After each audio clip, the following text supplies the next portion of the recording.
Good morning, good afternoon, good evening. I warmly welcome everyone at the webinar of the World Association of Sexual Health, WAS, webinar on the celebration of the WAS Sexual Rights Declaration. I'm really welcoming the panelists. We have an amazing panel here today with diverse geographical location expertise and contribution to this work. Zara Stardust, Faisal El-Kak, Sharful Islam Khan, Mauro Cabral, and Anne Filford. Thank you so much for all of you being here. We are in different locations. Zara is in Australia. I'm in France/Geneva. Mauro is from Argentina and being also in Geneva. Anne is joining from Wales. Faisal from Lebanon, and Bobby from Bangladesh, and our wonderful WAS collaborators are in South Africa. So really a warm welcome, and all of you who are joining from different parts of the world as well.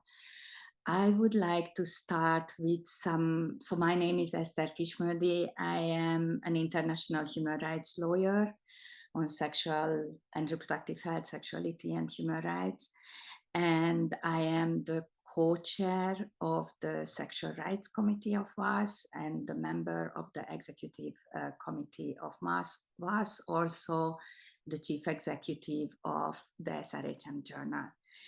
Just a very little bit of technicalities about the webinar, that we are recording this webinar. It will be available, and we are also transcripting it. It will be available later on the WAS chat and on the WAS YouTube channel and in social media.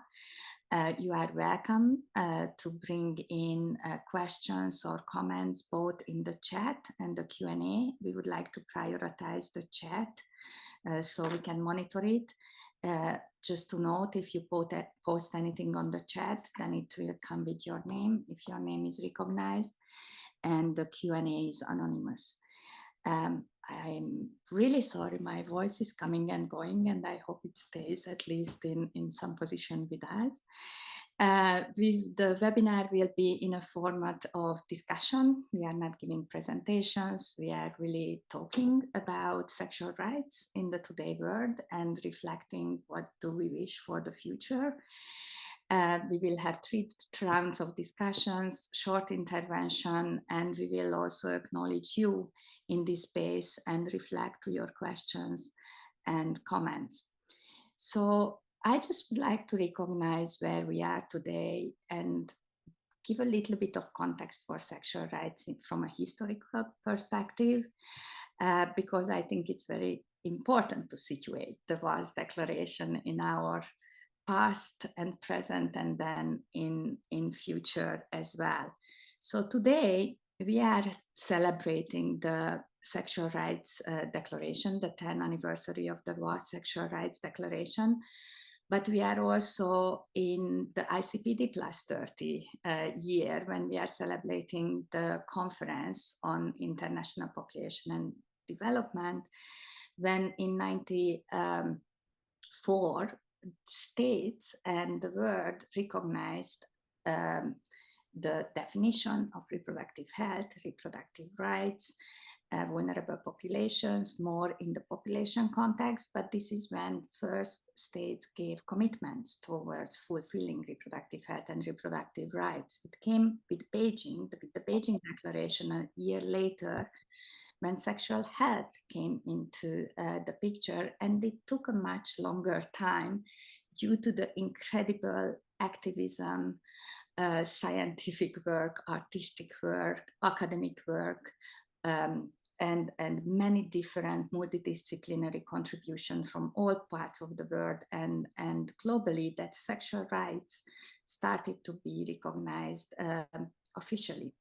It was 2002, when the World Health Organization gave working definitions that became the first ever official working definitions of sexuality, sexual health, and sexual rights, and was, among many other partners, was really contributing greatly that both from the evidence point of view and the rights point of view, these definitions could come to fruition in 2002, but also remained in the past 22 years. In 2002, WHO developed a reproductive health strategy, but it's very important because it is a commitment, that it is a document that has among 5 priority areas, sexual health as a priority area, and countries had to, at the World Health Assembly, but it's actually happening today as well. This is the week of the World Health Assembly, when countries agreed on and states agreed on to report periodically how they implement the strategy. So one of the key aspects of sexual and reproductive health in this strategy is sexual health, and the overarching framework is human rights. So when these working definitions were adopted, therefore the world was shaking. How WHO can adopt a working definition on sexual rights, and what are sexual rights, that even WHO is recognizing that.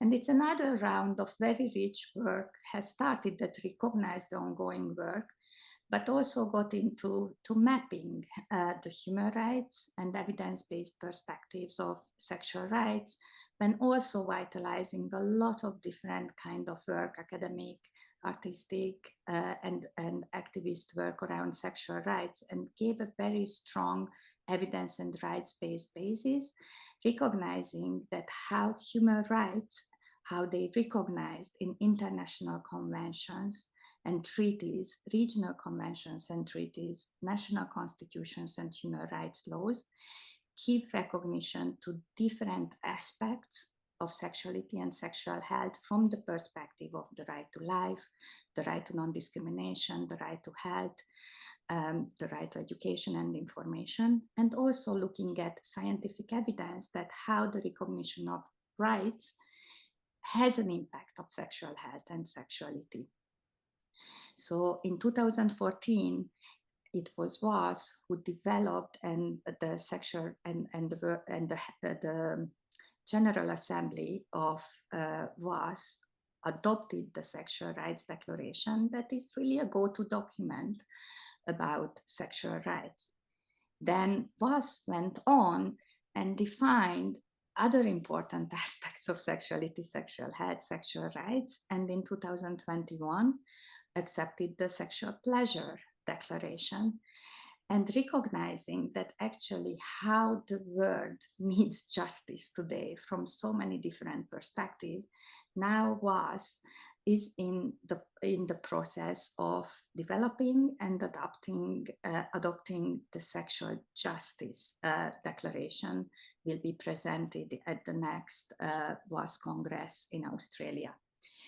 So this is a short recap that how the Sexual Rights Declaration is situated in our today world. And now I'm turning to the panelists and reflecting of different aspects of our today world that has a great relevance from the sexual rights perspective. And probably we are in different spaces where we were 10 years ago when the Sexual Rights Declaration was adopted.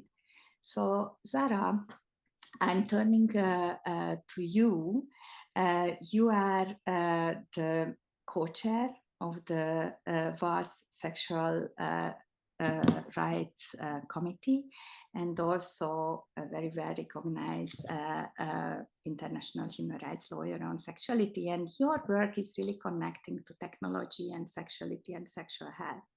We are in a place where we never imagined 10 years ago where we would be. So how sex tech and technology and sexual health and sexuality works out in a today world. Thank you so much, Esther. Good evening from where I am on Yugan Bay country in so-called Australia. Thanks for having me, and thank you, Esther, for sharing that really important history of sexual rights in the international arena. It's a privilege to be talking about sexual rights here at a time when sexual rights are still, unfortunately, so inaccessible to so many people worldwide. And it's hard to think about sexual rights at this point in time in the world without considering how they are impacted by colonialism and imperialism and militarism. For those of us who have access to social media, many of our feeds right now are saturated with the live streamed genocide in Palestine and Israel's massacre in Rafah. And we're living at an unprecedented time when the atrocities being committed from Palestine to Congo to Sudan to Tigray are being broadcast onto our individual devices. And those of us who work in sexual and reproductive health and rights spend a lot of time thinking about intimacies. And at present, Palestinian people are sharing their most intimate moments through technologies that are available to them. It's parents who are taking their last selfies with their children, babies dying in incubators because hospitals have been bombed, men being stripped and blindfolded en masse. What is more intimate than these moments of intense grief and loss and trauma? And for those of us working in sexual health, we ought to be concerned with so many issues, from the blocking of medical staff, from providing obstetric care, to the use of sexual violence as a tool of colonization, to the use of pinkwashing to detract attention from the ethnic cleansing of queer Palestinians. And it's impossible to extricate sexual and reproductive health and rights from this broader context of occupation, apartheid, genocide that is being funded by the US and its allies, including Australia. In thinking about how technology intersects with sexual rights, we can't escape then thinking about how these international war crimes are being accelerated through the use of military AI and automated warfare through undisclosed algorithms to select aerial and civilian targets.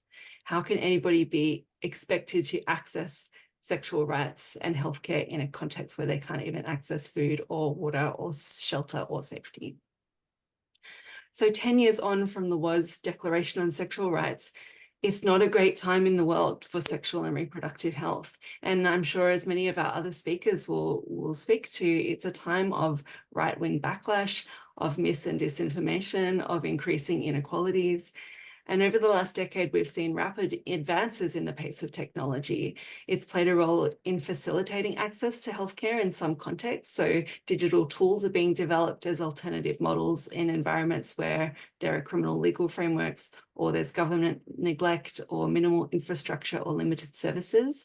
For example, apps for abortion self-care, or chatbots for sex education, tools to screen and predict health issues like infertility. However, there remain a lot of concerns about the design and data and governance of such technologies. And these include risks around data breaches of sensitive information around HIV or pregnancy status, bias in training data leading to inaccurate results, challenges in language processing across the many different dialects and cultures in which they're being used. And this digitization and the brokerage of intimate data attracts greater risk in contexts where certain activities are criminalized, such as HIV transmission, sex work, same-sex activity, gender expression, sex education. We're continuing to see dating apps, porn, vibrator companies, menstrual tracking apps be sued or fined because they've non-consensually shared user data with third parties. And we're also seeing an increase in police using dating apps and social media as back-channel means of intelligence gathering, including police using queer dating apps to entrap LGBTQ users. And then at the same time, we have sex tech brands who are managing to sidestep regulation around medical devices by positioning themselves under the very broad category of sexual wellness. At the same time, we have dominant social media platforms under fire for failing to moderate hate speech against marginalized communities, for hosting mis and disinformation around trans healthcare, around abortion, around trafficking. We have platforms like Meta and YouTube who are repeatedly removing, deranking, demonetizing, and suppressing posts by sex workers, sex educators, LGBTQ communities, leading to economic precarity and isolation. And this has coincided with an increase in legislation that targets trans communities, restricting access to bathrooms and gender-affirming care and participation in sports, as well as the winding back of reproductive rights and justice. So there's a really great deal of government and big tech investment at the moment in online safety, and tech companies are establishing trust and safety councils at their major platforms, but safety is often really selectively defined, and sometimes it's used to justify increased surveillance and investment in automated detection software, and it doesn't always consider the experiences of structural racism or Islamophobia or transphobia that are perpetrated by the platforms themselves. Regulators are also thinking about how to respond to new technologies. We're seeing increasing availability of generative AI and pressing issues around the production and dissemination of explicit images, including deepfakes. And we're also seeing governments turning to biometric age estimation software to restrict minors' access to pornography instead of investing in sex and relationship education or media literacy. So there's a plethora of issues, and yet many of them are not related to technology at all, or technology is not necessarily the underlying problem, and nor is it the solution. What we're seeing really are problems of power that are playing out through technologies, and there's social, cultural, political problems around equity and power and accountability. And I'll hand back to the other speakers to hear their interpretations of the current state of sexual rights at this time. Thank you so much, Zara. It's always fascinating listening to you, that how much ideas and thoughts you can bring into 5 or 6 minutes. Thank you so much for opening up this discussion basically about all the topics that we are going to talk about today. And also just recognizing the pace, what you just saying, that our world and power is changing on a daily basis, and the World Health Assembly is happening right now. It's not only sexual and reproductive health and rights and sexual rights that is being challenged again and again by states, but also even the very concept of gender. We just saw the new report of the Special Rapporteur on Violence Against Women that is full of contradictions already agreed on as international human rights standards in relation to sex work. So we will get into it, that how do we deal with our work today, and turning to Faisal, pick on Zara's very first point that Faisal is a clinical associate of obstetrics and gynecology and director of the Women Integrated Sexual Health WISH program at the American University of Beirut Medical Center, and also president of East Mediterranean Federation of Sexual Health, and a very great friend from Lebanon. And Faisal, so thank you so much for being here, and just picking on Zara's point that we are really exactly in the nuanced way how Zara said that there were always wars in this world, but somehow it's much more, we are much more relating because of technology, and you are reflecting on war, refugee situation for decades now. How do you see our world today and the state of sexual rights as the wars are happening in our minutes?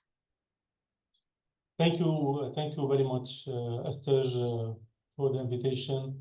Hello, everyone, and thank you for being here.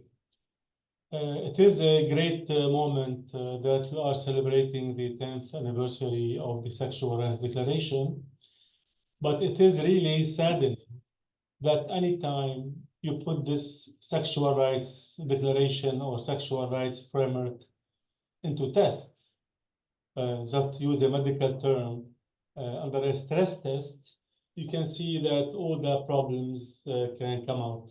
And unfortunately, as a result of this stress test to sexual rights, the first thing that's gonna fall out is the sexual and reproductive health and rights. So if you want to put a question, because I think we can raise more questions than have answers.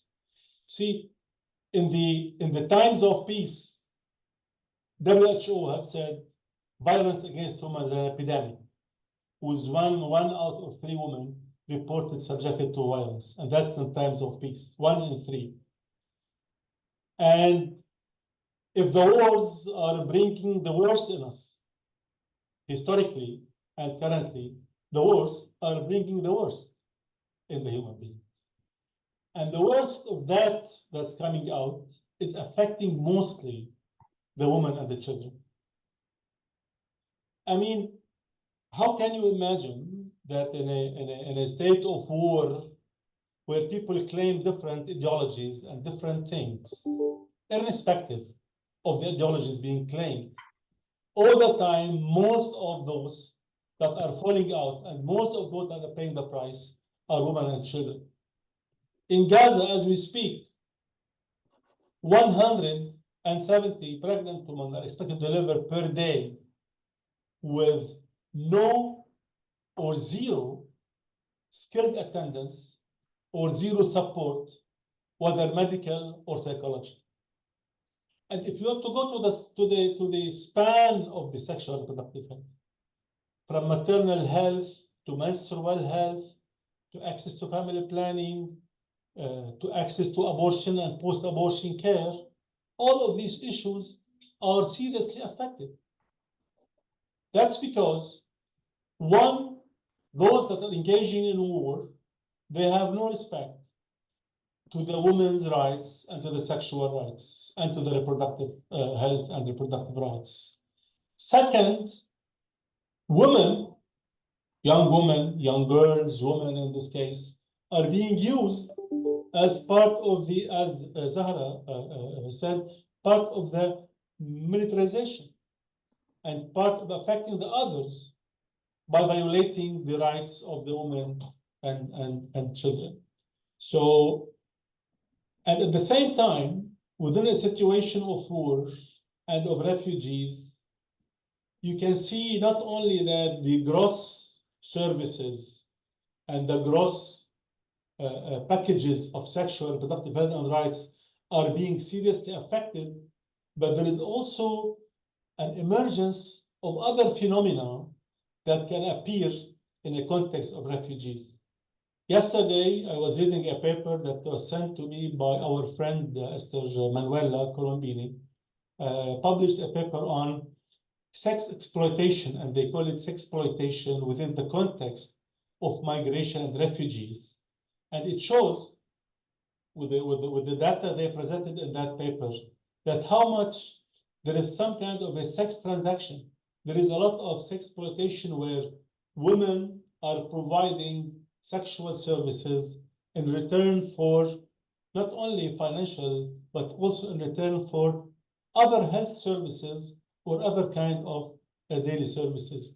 I think what the Sexual Rights Declaration was trying to say is to position sexual rights as a central and core component of the overall rights and well-being of individuals and specifically of women. That's what the rights notion is about. But in practice, it did not change anything in relation to our behavior and in relation to the issues of gender inequity.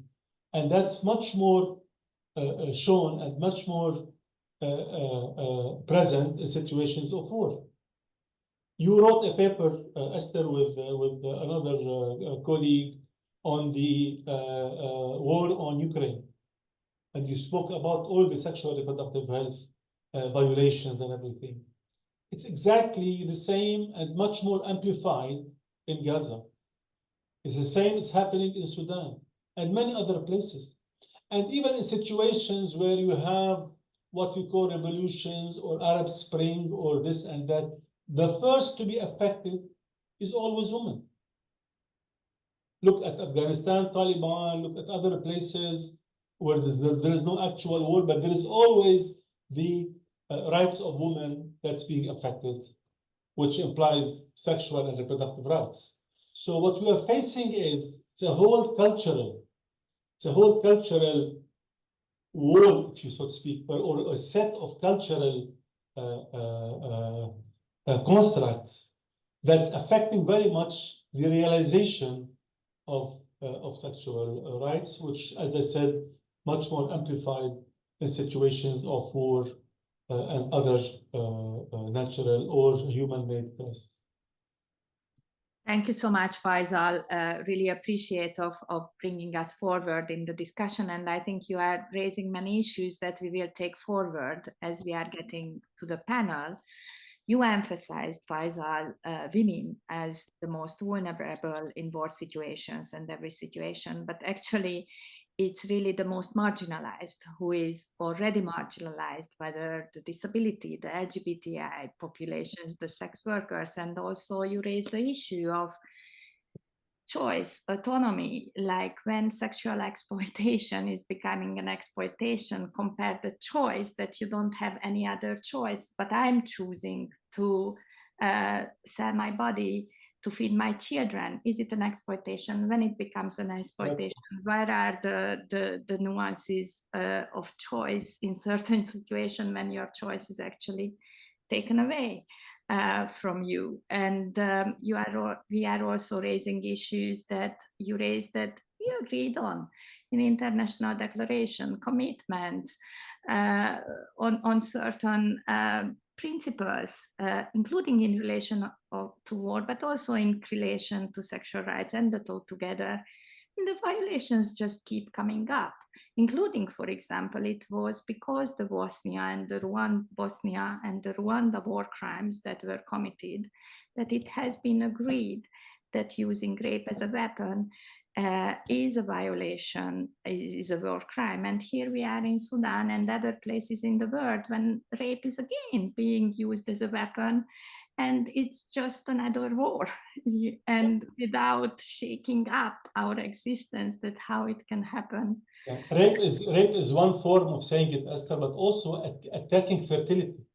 Attacking fertility in the Palestinian woman, knowing that fertility means so much to this community, is also another form of violating and raping bodies of women, just to make your point. Yes, absolutely. And I'm really amazed that I swear we didn't rehearse, and how beautifully one intervention is leading to another, and how we are complementing each other's thoughts in terms of looking at various issues, whether and how to work with governments, and how actually spaces are changing. And I'm turning to Mauro, and I will introduce you in a moment, Mauro, but look at Argentina.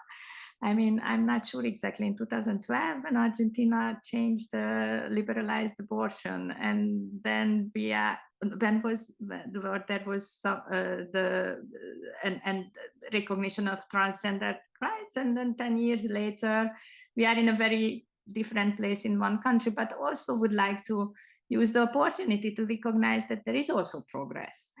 Like there are many, we are looking at the US for restriction of abortion rights, for example, on what is just a shocking place, what we never imagined that could happen.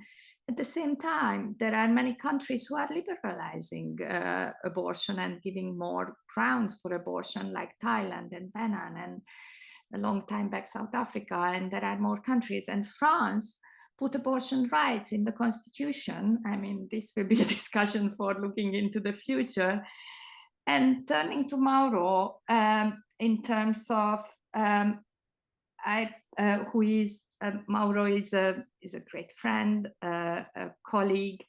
I think Mauro is one of the greatest transgender activists and intersex activists of our today world. He's a project coordinator on intersex depathologization at Intersex Human Rights Australia, and scientific collaborator at the University Libre de Brussels, and also a long collaborator and contribution to or critique of VAS work. So thank you so much, Mauro, for being here.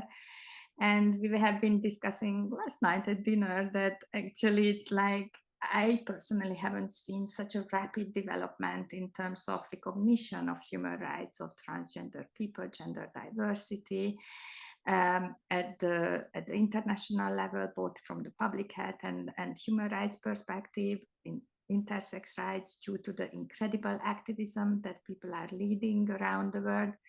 At the same time, we are in a different place in terms of transgender rights, even where we were 10 years ago, but also a year ago. So can you, Mauro, give us some reflections where we are today with gender diversity, sex characteristic, human rights? Thank you very much, Esther, and thank you very much to everyone that before me.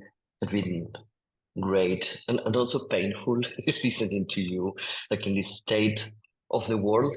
I am Argentinian, and Esther said, and live in Brussels, but right now I am in Geneva during the World Health Assembly. The last time that I came to Geneva was in 2019, and I was here for the World Health Assembly as well, because it was the end of the process of revision and reform of the International Classification of Diseases, a process that was very important for both trans and intersex people. In the case of trans people, because we were looking to depathologize trans, and something that was, sort of achieved in ICD-11, and in the case of intersex people, we're trying to have the same goal, and still there's the outcomes were quite bad, so we're still in the fight.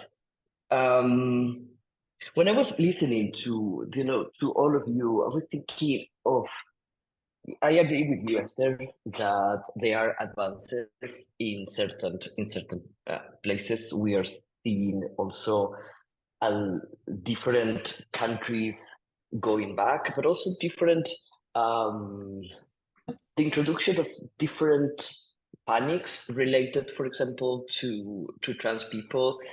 And honestly, if I have to think as an intersex person myself, as someone working in the field of intersex rights, the situation has improved in some countries, but in general, it keeps being quite bad almost everywhere. And what happened with intersex issues in these times is that we tend to forget that intersex people can be subjected to medically unnecessary interventions to modify your sex characteristics, even in global North and West countries that present themselves as champions of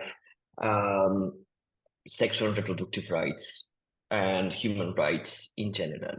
And we are the kind of population that seems always to come behind everyone else, that people can celebrate advances even when intersex children keep being medicalized, pathologized, and mutilated.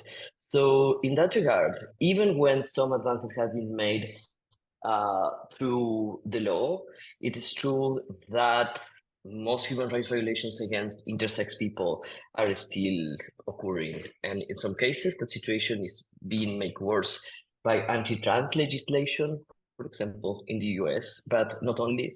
I would say that all kind of laws trying to regulate how people use their sex bodies and access, just to bathrooms are targeting both trans intersex people, but also cis endosex people who are gender diverse in some way.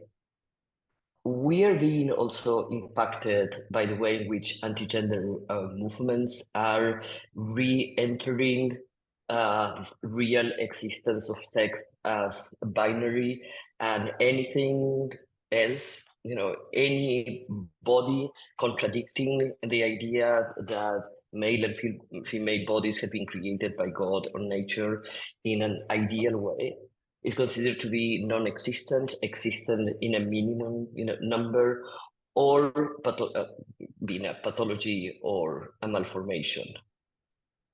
I have to say that has been the reality of doing indecent work over time. That reality is not changing, and it's getting worse by the day. It's nothing compared what we are facing in this world war against trans people that affect us in the access to healthcare, in the access to legal gender recognition, but that also affect our safety in just circulating in spaces. Just imagine that all of us could be having that this panel in different parts of the world. In several of those parts of the world, you and me couldn't be using public restrooms with the same level of legal safety. And I say that legal because I know that using restrooms can be dangerous for many other people. And at the same time, being here at the World Health Assembly, where there is a huge presence of anti-gender actors, people like me and many other trans experts and activists on trans issues are seen as the incarnation of everything that is wrong in our societies. We are the one trying to corrupt children. We are the ones putting women at risk. We are the one impersonating people, like replacing the real men and women. And that is not only putting our human rights and sexual rights at risk, it's putting our lives constantly at risk. And it's becoming an extremely stressful and dangerous place to work, not only in the front lines of activism, but to work as experts in the field. Each of us is being marked as a danger to society. And when we talk theoretically or in an abstract way about sexual health and sexual rights being used against certain communities, people tend to believe that that's a metaphor. And we are living in literal times. So I said that what is happening with anti-gender movements and with this increased opposition to sexual rights, it's no place for any sophisticated metaphor. It's the literal violence against all of us. Thank you so much, Mauro. Thank you very much. I mean, after each of your intervention, I'm a little bit speechless because it's really like this is our today word, and we're supposed to celebrate, but actually we are very worried. And I also fear that with the tools that were working before, they are not working anymore. The 10 years ago, what worked, it doesn't work today. We have to be very creative. We have to reconnect. We have to really use different ways of recreate our world around sexual rights. And I'm moving to Anne because Anne is co-leading and a co-founder and co-leader of an amazing project, the Pleasure Project, that really, Anne, it shook our world in the past. I don't know when you will tell it, then I don't remember where exactly the Pleasure Project was established. It feels that you are here forever. And the incredible impact that your project and the networks and what you are creating with your project is just remarkable. And both from the scientific, the artistic, the activist perspective, connecting unexpected spaces and places and geographical locations, just again put sexual pleasure and human rights and sexual rights in the map of the Sexual Rights Declaration of WAS, when the working definitions of WHO of sexuality, sexual health and sexual rights was discussed, one of the main issues was whether the right to sexual pleasure should be in that working definition. The agreement was that the recognition will be that already recognized existing human rights like the right to life, right to health, will be recognized as they are connected to sexuality, sexual health, and including sexual pleasure. And people were warning, don't create new rights. However, your project and our work is bringing really a very strong rights framing to sexual pleasure wherever we are. So please let us know a little bit about, also in the context of the Sexual Rights Declaration, but the Sexual Pleasure Declaration, because you were forefront of assisting us with that. It's fascinating always to hear about your work and your colleagues' work. Over to you. Thank you, Esther. That's very, very kind, and great to be here with all these amazing panelists and to have you all in this webinar. I'm joining from a very far point out in the sea in West Wales in the UK. And I'm going to talk about a kind of missing element, a large missing element of sexual and reproductive health and rights, which is pleasure, which is, as the WASP Pleasure Declaration says, arguably the key reason that people have sex, and absolutely a critical part of sexuality and sexual rights. But first of all, I just, wanted to talk about a bit, to just acknowledge what other panelists have said about why the declaration is so important, why celebrating the 10 years is so important, and also acknowledge, as others have done, the backsliding of this in practice in terms of access to safe abortion, the horrendous genocide in Palestine and the lack of access to services. Also in the UK, we have an election pledge around reducing sex education at the moment. So the real global disequity that causes in terms of impact on health and mortality as well.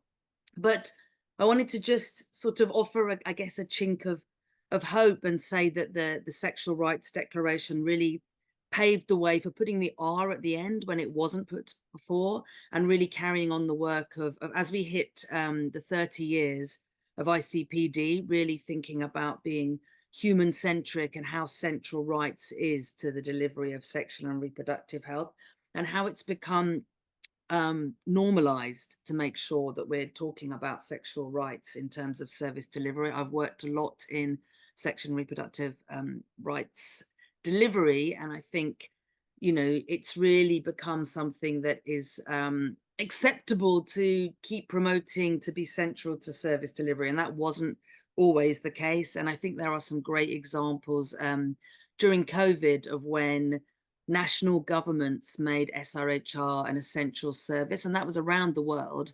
And I think that's a real shift. And as Esther said, the WHO definition of sexual health as well, which including satisfying sex lives, which is fantastic. But also what I really wanted to highlight is that the Sexual Rights Declaration paved the way for some shifts in terms of the destigmatization of pleasure and the acceptance of the importance of pleasure in sexual and reproductive health and rights. And I think a graphic has been shared which talks about the last 10 years, and I won't go into detail on it, but I think, WAS has really been at the forefront of some real critical changes. Can I ask, can we share the graphics? Because I think I cannot open, for example, in the chat. Is it possible, or it would be too complicated to share? I think Lisa has please go on, and maybe okay. I'm sorry, it could be just, yeah. So I think, in 2016, for example, the largest provider of sexual and reproductive health services, the International Planned Parenthood Federation, put forward a definition of a sex-positive approach and have really integrated that into their work, which is foundational to a pleasure-based approach. In 2019, the Guttmacher-Lancet Commission, that was influential, recognised the importance of pleasure, although also acknowledging that it's still a gap. The Pleasure Project published the first definition of a pleasure-based approach to sexual health in 2019. And then, very importantly, WAS ratified a declaration on sexual pleasure, or publicised it in 2019 and ratified it in 2021. So that's really a key policy document, which has really laid the foundation for a whole range of organizations to be able to say that they are shifting their approach. We based pleasure principles, which are you know, really operational, inspiring guidance to how to actually implement a pleasure-based sexual health. And I think Lisa's going to put also the graphic of the pleasure principles into the chat. And central to the pleasure principles wave is sexual rights. So it's really based upon sexual rights. We now have 47 organizations that have endorsed the pleasure principles and taken concrete actions to change the way that they deliver their work. And those organizations are either large service delivery organizations or activist organizations all around the world. And you can look on the Pleasure Project's website to see who they are. And then I'll just finish off by saying that WAS also published in 2022 a technical guide that complements their declaration, which is a really fantastic read with a whole range of articles that were commissioned to support how the Pleasure Declaration, which has sexual rights at its center, would be implemented.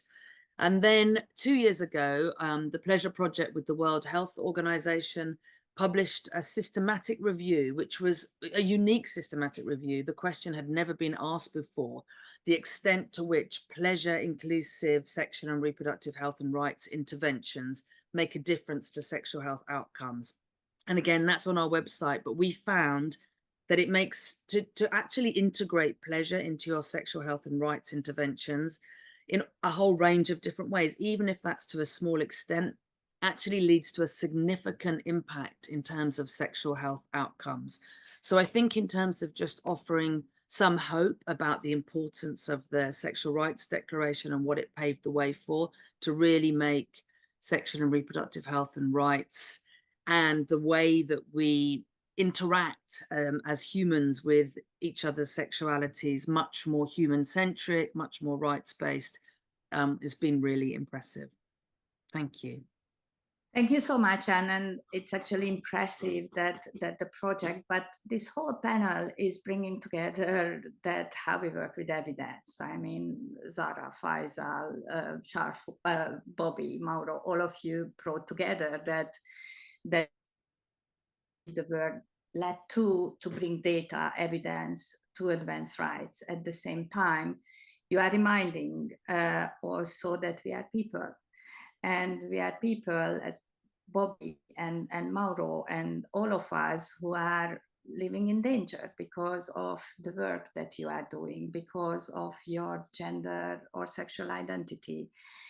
But we are also people with our sexual preferences, sexual pleasure that may change over time and may be experienced by person to person. So I would like to keep this conversation with its diversity, recognizing the time that we have 35 minutes. So maybe we need to be a little bit more spontaneous, and it's not a problem at all. And go to the second round of discussion and maybe try to be 3 minutes or max 4 minutes here to give each other the space, and everybody just keeping the angle where we were coming from and look into the future. We talked a lot about the challenges, and we can keep talking about the challenges, but can we also be somehow what else we can do than keep being optimistic that the future will bring, I'm an eternal optimist, but whatever happens, the future will bring better places, better context, even if it is very hard to imagine, but we have done it already. So how can we do it again? What do we know? What do we need? What kind of tools are necessary? So I'm from a technology sex tech angle, I'm turning to you, Zara, that how do you see the future in whatever way you want to talk about the future and our next 10 years? Thanks, Esther. Look, over the next 10 years, I think we really need to prepare for a political context that is likely to get worse, I'm sorry to say. And I mean this in terms of the privatization of public services, the extension of surveillance capitalism, the ongoing criminalization that Bobby has spoken about, the deepening inequalities that are the result of militarism and population displacement and a worsening climate crisis. And as the technology develops, I think we need to strategize largely around issues of power and accountability, and especially about technology design, data, and governance.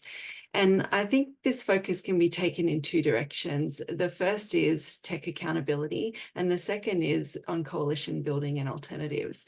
And there's lots of things happening in the tech accountability space. So we're seeing great resistance from tech workers who are refusing to build oppressive technologies, like we've seen the Googlers who protested the company's cloud computing contract with Israel, Project Nimbus, and before that who campaigned against a project to improve accuracy for drone warfare and military AI.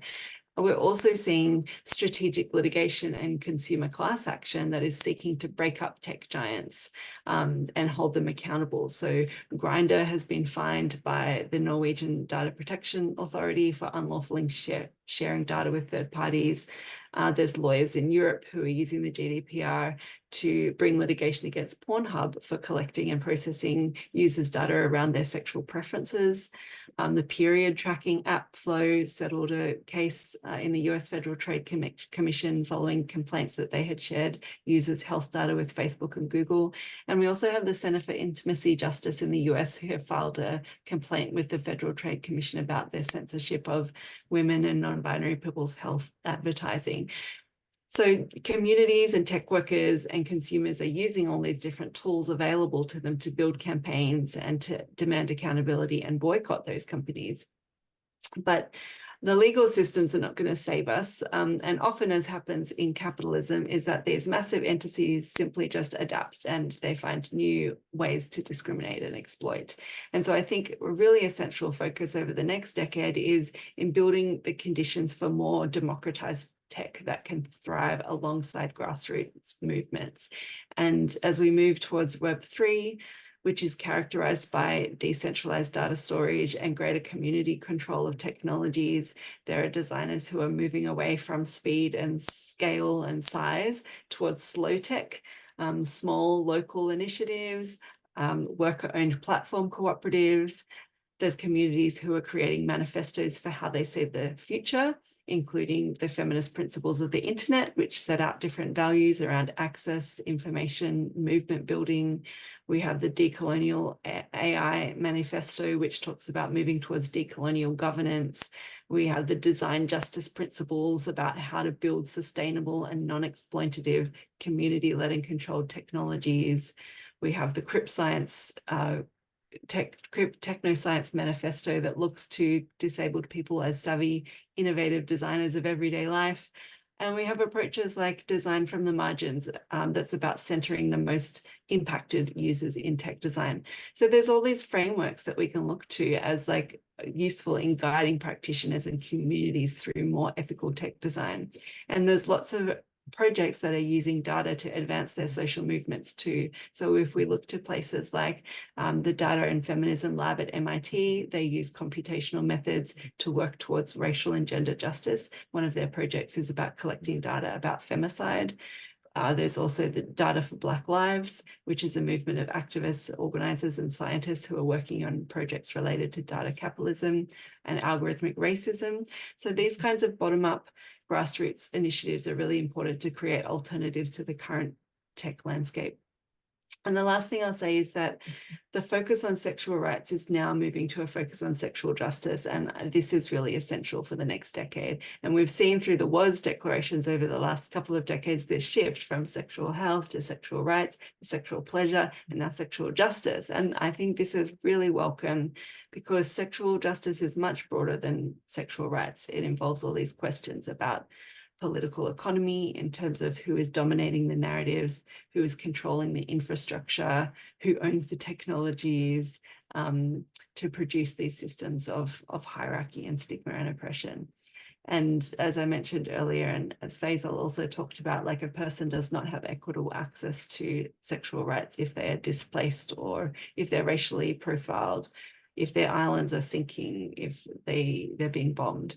And so there's no future for sexual rights in isolation. We know that sexual rights intersects with all of these other key issues of our time, from prison abolition to defunding the police, to settler colonialism, to big tech accountability. And so I think for me, it's at those intersections that I feel hopeful about the next decade, that some things might be dismantled while other things might be built. Thank you so much, Zara. And I I also believe that everything what you just said is also reminding us that one of our sexual rights, sexual justice movement target has to be to dismantle the silos, because we are still working in silos. The scientific community, from the advocacy, the human rights community, from the artistic community to the community-based communities, we are still in silos, and it just doesn't work anymore. And especially from a sex tech perspective, with the best intention, you are going to conferences when big technological companies are presenting about new apps, and you are asking about data protection, right to information, right to privacy, and blank. They don't even know what you are talking about. So you talked about tech accountability, that we can demand by laws and human rights commitments. At the same time, we need to build capacity that these companies understand what tech accountability actually means. That is moving to Faisal. You don't have at all an easy path to look into the future with optimism in the context of war, but I know who you are, who always do that. So what are your you are, so what are your thoughts? Like, what can change, how it can change, what can we do, what are you doing? And you are sitting in Lebanon, in Beirut, like, what can we do? Well, this is a region where probably gods are fighting all the time. It's just an ongoing clash. But you see, at times of war, there is so much polarization, and there is so much polarization, there is a lot of fanatic ideologies, sometimes different types of ideologies that might foster and freeze and decelerate issues of rights and issues of human development. That's something we have lived. This is something that we suffer with every day. But over the past many years, we continue to hold our faith, and we continue to push forward what we believe is righteous and what we believe is really contributing to progress and equality in this region. See, when you, of course, the most important thing is to protect. You have to protect the most vulnerable at times of war, at times of displacement, and at times in communities of refugees. So you have to protect those people. And at the same time, you have to be brave enough to be adopting whether the issue of sexual rights, or, I agree with you and with Zahra, the issue of sexual justice, not only as a path or a discourse for matters of sexual health, but it's also for the matters of justice in general. Because when you speak of a sexual justice, you're not only implicating the dimension of the sex and sexuality per se, you're just implementing a whole human cause within this issue of justice. And that is the power of using the terms of sexual rights and sexual justice, because you are contributing to the overall well-being, to the overall benefits of the individuals and the communities in general. So in this region, it might sound very challenging, it might sound very difficult now, and after 10 years, and after 20, and after 30 years, and we're gonna meet on the 20th anniversary of sexual rights, and probably we'll talk on the same things. But one thing we shouldn't stop doing is to go ahead protecting people's rights, protecting individual rights, and promoting sexual justice in as much as we can. Now the challenge remains, how are you gonna do that? And I think using different talents, using different positions, using different platforms, using different languages, the language of protection, the language of promotion, the language of politics, the language of economics, the language of equity. These are all terms that you have to specify in every context, but will ultimately lead to sexual justice and to gender equity. We have no other choice but to do that. Sometimes we do it faster, sometimes we do it slower, but ultimately we have to keep on advocating, you have to keep on pushing with different titles, with different concepts, these matters and these issues. Thank you. And just to recognize that one of the biggest challenge, I'm sorry, one of the biggest challenge might be that, as Zara said, that we are in the world of technology when we are watching, when massive human rights violations, killings are happening. So how the recognition of human rights violations are not, and the addressing of the human rights violations, including sexual rights violation, is not postpartum. When you go to the International Criminal Court and 10 years later, they establish that something has happened 10 years ago, but how can we stop it now? What are the tools? What are our ammunitions that the anesthesia gets into the women who needs? But it's also, as you said, Esther, as you said, I don't want to be taking the time of the others, but any kind of violation to sexual rights or sexual justice shouldn't go without being penalized. It shouldn't go without accountability. Yeah. It shouldn't. I mean, people should be held accountable for these things, which is a good starting point, because then you can say, as you said, with the case of Rwanda and the case of Bosnia and many other cases, there should be a time when violation of women's rights, sexual rights and sexual justice should be brought to court. People should be accountable for this. Yeah. Thank you, Faisal. And we are in a VAS webinar, and thank you so much for the suggestions. And Sarah, there is no pressure on us at all.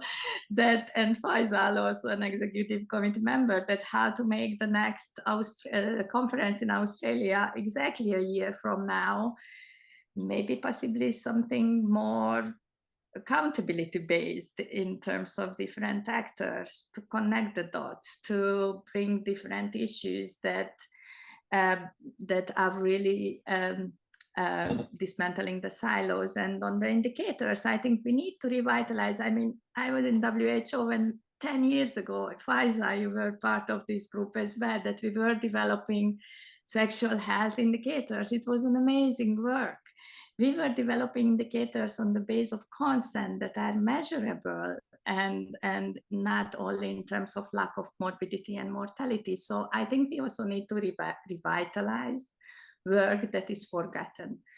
I'm coming to you, Mauro. So how do you look into the future? What are your suggestions? What can we do? How to create a better world?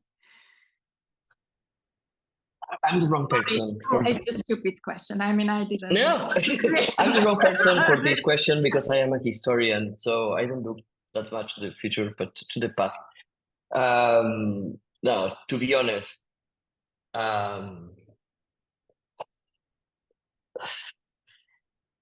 look, I think that we need to acknowledge a couple of things. One is that the future can be taken for granted. The future is not there for many people that are being murdered right now. We're living in genocidal times. Justice is not necessarily a future reality for them either, because we talk about accountability, but accountability will need to be imposed over others, demanded, requested. Powers of the world won't be accountable, because of a peaceful agreement. We will need to make them accountable. So even that, as moving into the future, it's not just, well, we need more accountability. We need to make accountability possible, like a reality.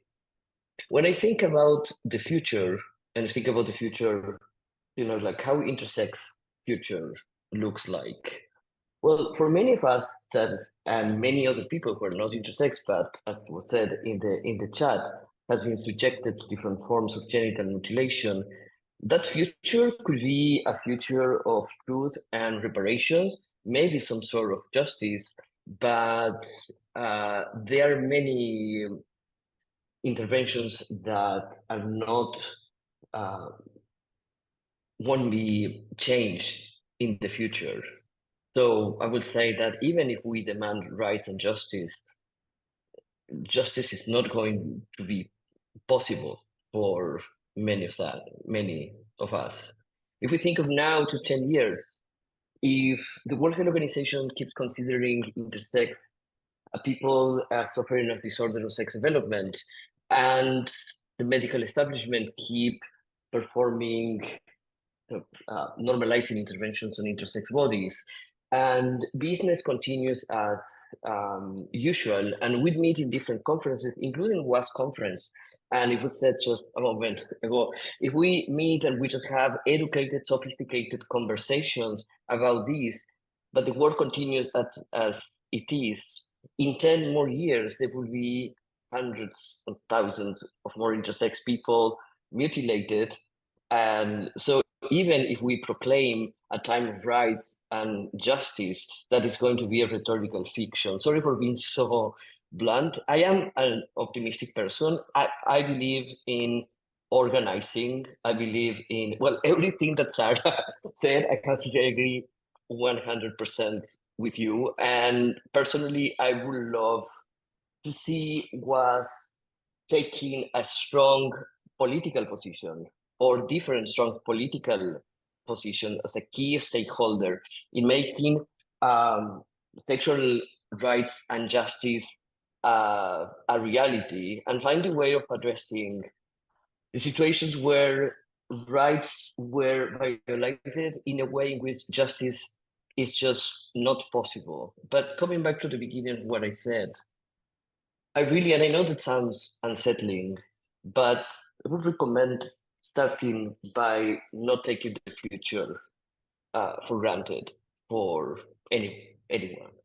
That there are too many forces at stake to consider that we are safe.